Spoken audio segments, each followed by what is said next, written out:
Tu as pris la main dans le sac. Pourquoi voles-tu les légumes de ma mère?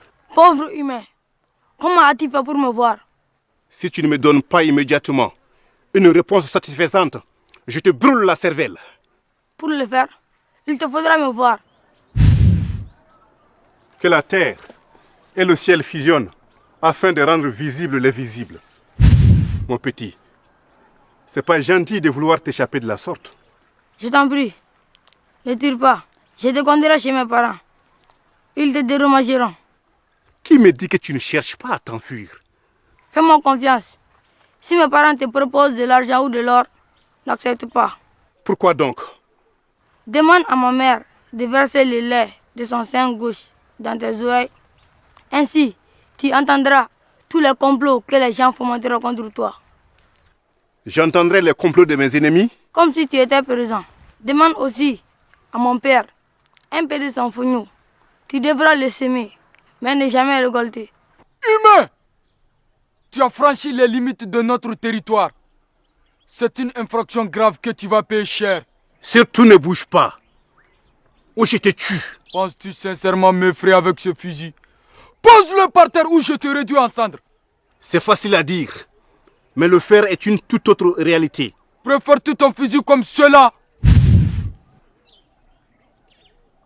Ou le préfères-tu comme ceci?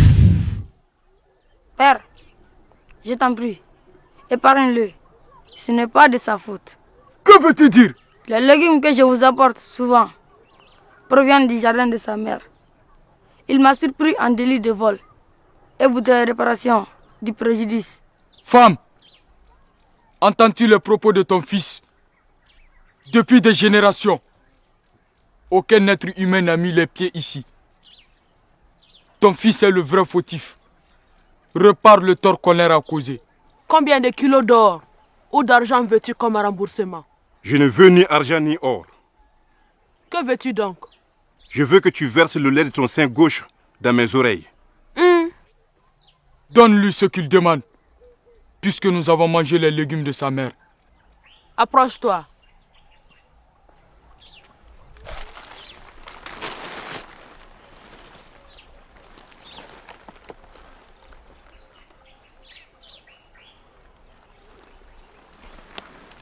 Tu as eu ce que tu nous as demandé.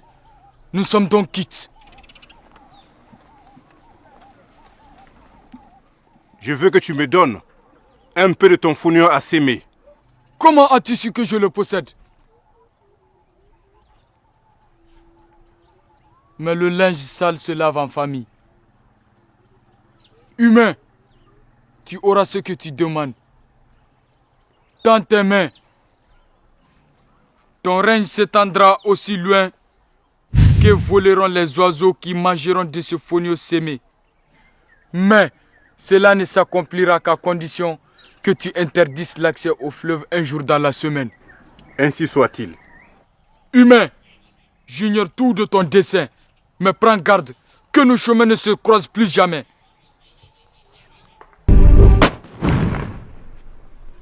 Aya kumbene masake nyuma kumbene Eyiye biton kulubali kumbe adumambe Aya kumbene fama nyuma kumbene Eyiye biton kulubali kumbe adumambe. À présent,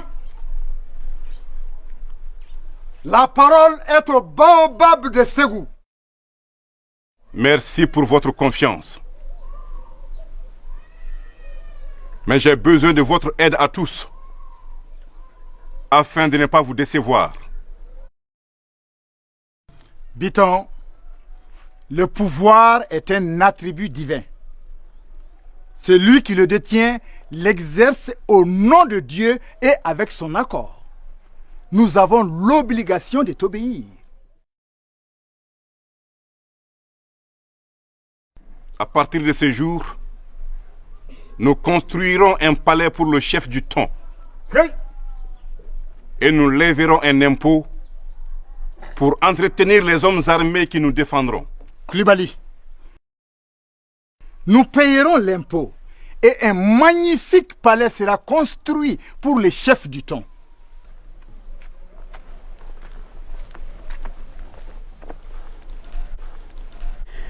on se révèle sous son vrai jour.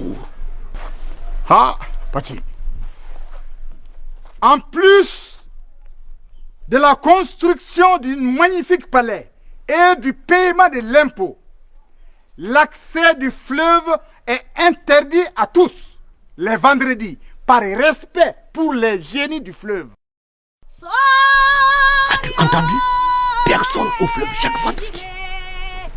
Si c'est pour apaiser les génies du fleuve comme il le dit, nous devons lui obéir. Quel génie du fleuve? Tu ne vois pas qu'il cache bien son jeu?